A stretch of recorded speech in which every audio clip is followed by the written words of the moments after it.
world. We heard the wonderful backstory of how you got into Qigong in the first place in earlier episodes. And today, it is now your lifelong devotion and practice. And today, I would love to talk to you about how it can possibly be the annual devotion for others as we go into a new year. Let's not talk about diets and resolutions and things that kill the mood, but it wouldn't be a bad idea, especially for someone like me who had a terrible backache and a wake-up call thinking, I do need to strengthen my back. I do want to remain flexible. And I can't just trade on everything that I've done so far in my life. I need to be a little bit more conscious and a bit more of a concerted effort. Would Qigong be a good choice for somebody in that position? Yes, absolutely. I think that's the point entirely. So a couple of things pop up immediately. The first thing that sort of pops up is the fact that we now have found a way to extend our lives dramatically. We used to die in our 60s, we're now dying in our 90s. But the problem with that is that what we haven't managed to do is extend the quality of our lives.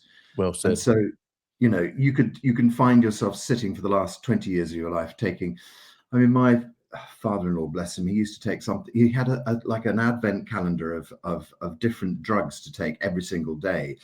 Pop open 20 windows. Yes, it's true. That's why advent calendars aren't so special anymore, because a lot of oldies are doing it every morning, aren't they? That's right. It was rather sad, and he literally had to take a sort of a card of kind of drugs with him wherever he went. And I don't know. I had the conversation with him at that stage. Unfortunately, he'd gone into a sort of cancer state, but he was saying things like, well, I have to take this one for the cancer, but I have to take this one to stop me getting sick from taking this pill. And it was kind of like a whole sort of layer of things. I have to take this one because this one affects how my kidneys work, so I have to take this one to make my kidneys work better. It's this kind of horrible, kind of juggling, thing that his doctors had got into to see what they could do to keep him going. Yeah. And he lived for several years like that, and in this extraordinary regime. And his body, you could see, was just getting, more and more filled with the toxins. His skin, you could see it coming out in rashes and things like that. We're just not made to kind of go for these chemical experiments. And so it's much better if we can actually try and find a way to just to try and keep ourselves living on a healthy basis without having to rely upon Western chemicals. There's a story doing the rounds. There's a university, which may have been Brown in the States, that they'd done a study, and their suggestion was that statins, which are supposed to lower our blood cholesterol, that statins were also responsible for the rise in dementia. Yep.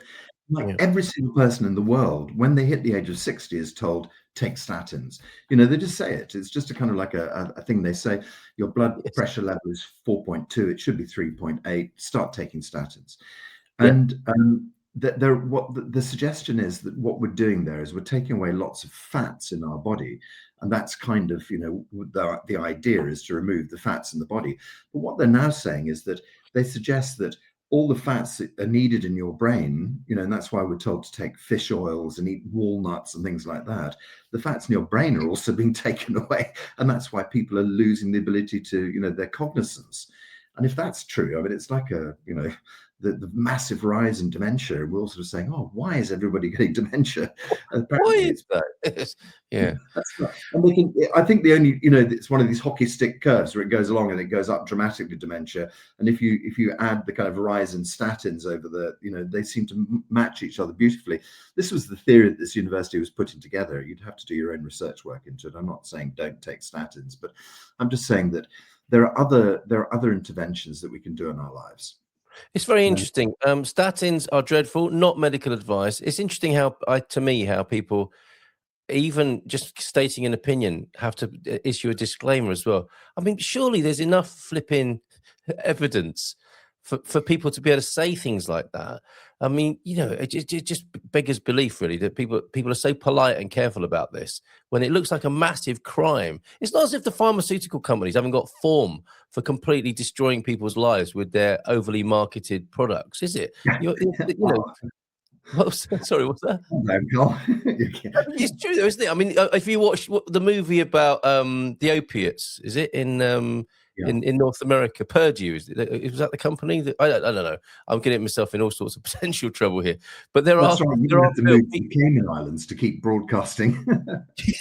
Yes, but I don't have a pharmaceutical budget for such a thing. But anyway, yes, thank you for your kind advice to calm down there, because that's probably not going to be very good for me either, is it? No. My brain fats will be boiling at this rate. So let's get back to Qigong. So many good options via healthy eating anyway to statins. Well, Says yes, exactly. That's exactly what I was going to say. Is that so of the sort of three? I used to have three pillars of good health, but actually I've added four to it now. I'll see if I can remember what they are. It's not statins, though, isn't it? It's not statins. I'm sure. It's not statins. That's right. Yeah.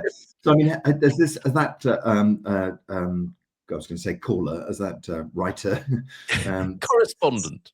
Correspondent, very good, said, yeah, healthy eating, really, really important. I think that's it. You know, there's so much complexity put into our diet these days. There's so much complexity put into our environment. So just the fact that, you know, everything you wash up with, everything you put in your washing machine, everything you put on your skin has a new toxic load of extraordinary kind of like chemicals that we've never used before. You know, so that's why I try to only use kind of organic shampoo and organic, dishwashing stuff, organic stuff that goes in your washing machine. That puts the price of everything up, but it's going to add some longevity to you, because what we're trying to do there is stay away from the complexity of chemicals in our lives. So don't have air fresheners blowing God knows what into the air. You know, don't using washing machine stuff that's on your skin and on your sheets. You know, so I try to stay away from the chemical complexity, but also what you put in your mouth is really important.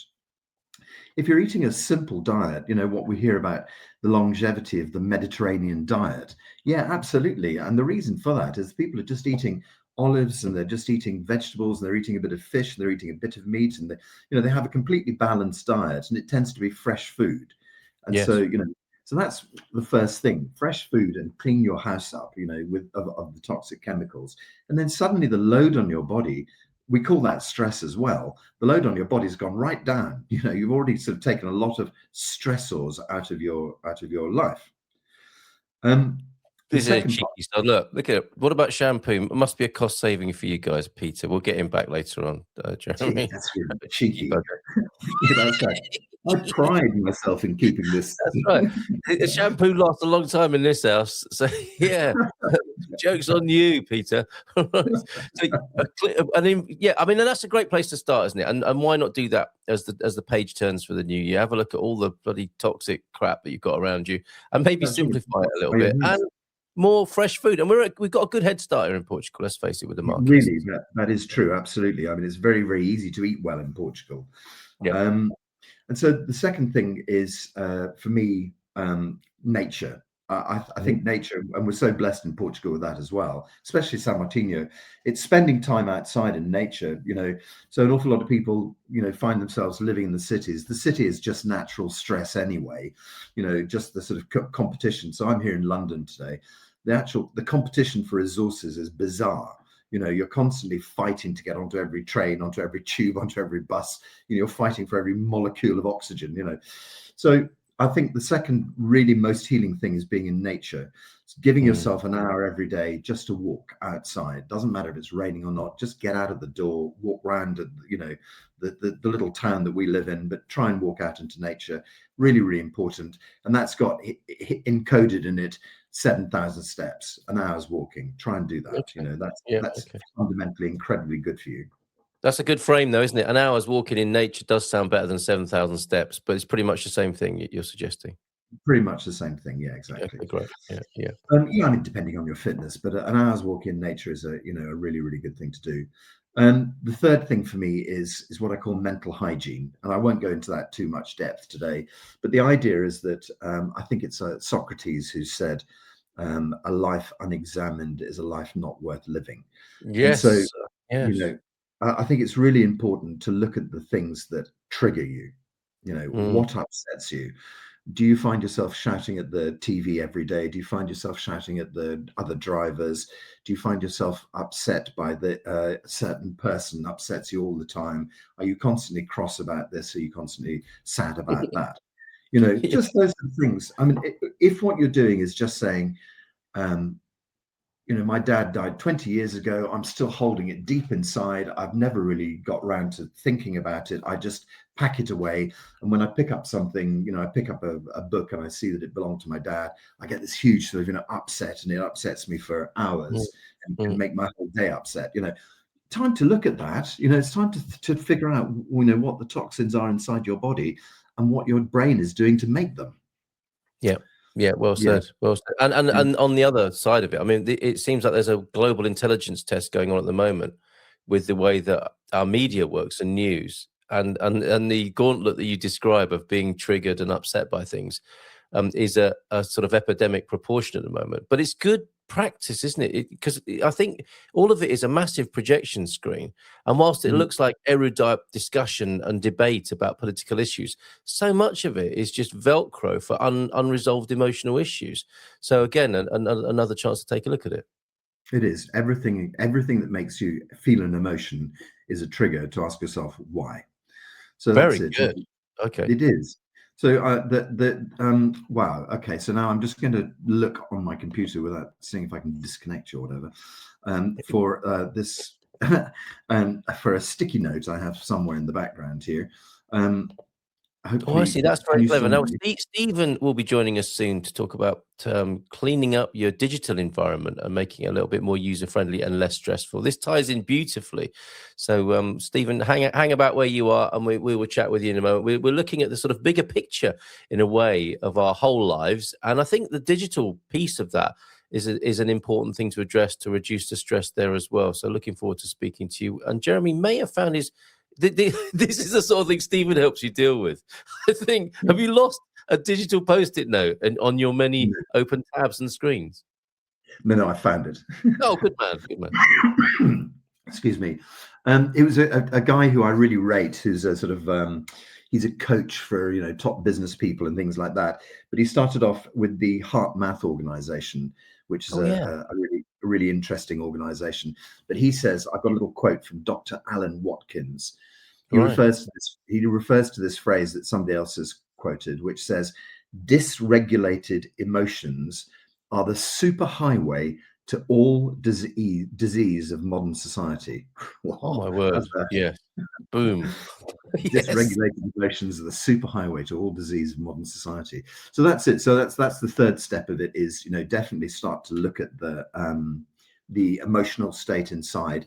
And I know that a lot of your listeners probably come from South Africa, from Australia, places like that, where men are men, and we don't like to look at those kind of things. And I lived in South Africa for 4 or 5 years, and I know that it's a very sort of strong society where the men have to be the most powerful.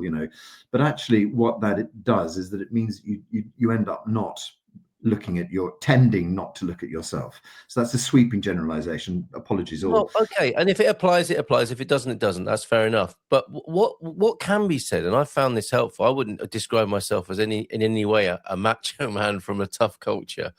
But what I do know is I do recognize some of the things you're talking about of, carrying persistent triggers and, things that are unresolved, as all humans have. And coming to Portugal at least gives you the chance. If you change your life for a more quiet way of life, you suddenly have, it's a double-edged sword, isn't it? Because on the one hand, you're thinking, oh, I like this quiet, calm lifestyle. But what happens in the quiet, calm lifestyle is those things can come up for air finally, can't they? And you think, hold on a minute, I'm meant to be relaxed. And like something's really peeing me off, like the driver that's driving too close behind me, or something else and something else. But haven't we got this beautiful opportunity to look at the very sort of thing you're talking about in this quieter mind that might be emerging? Yeah, very much so. The driver driving too close behind you, that's an unusual thought in Portugal, isn't it? Yeah, for instance, I'm not saying and for anyone who's suddenly shouted at the screen, what triggering emotions? I don't have triggering emotions. that's probably a little cue, isn't it, as well? Yes, exactly. Maybe. Yes, I think you're quite right. Portugal really is a great place to bring up these stories. And actually, my daughter is a case in point. Bless her. Her and her partner, they moved to Portugal to start up a new life, and within a year or so, they decided that their new life was not together. You know, they found that space, and so they gently just demerged, and they have a very, very good life these days, living both of them in Brighton, co-parenting, but not together. And It can Portugal was happen. Yeah. yeah, Portugal was what taught them that. It was really interesting. So, How you know, incredible! How it incredible! is. So I'd let's love. May I bring Stephen onto the screen, because Stephen is nodding a lot with what we're saying. I think he might want to join this conversation, and we can segue beautifully into the idea that Stephen wants to share with us and the offer that he's got. But is that okay with you, Jeremy?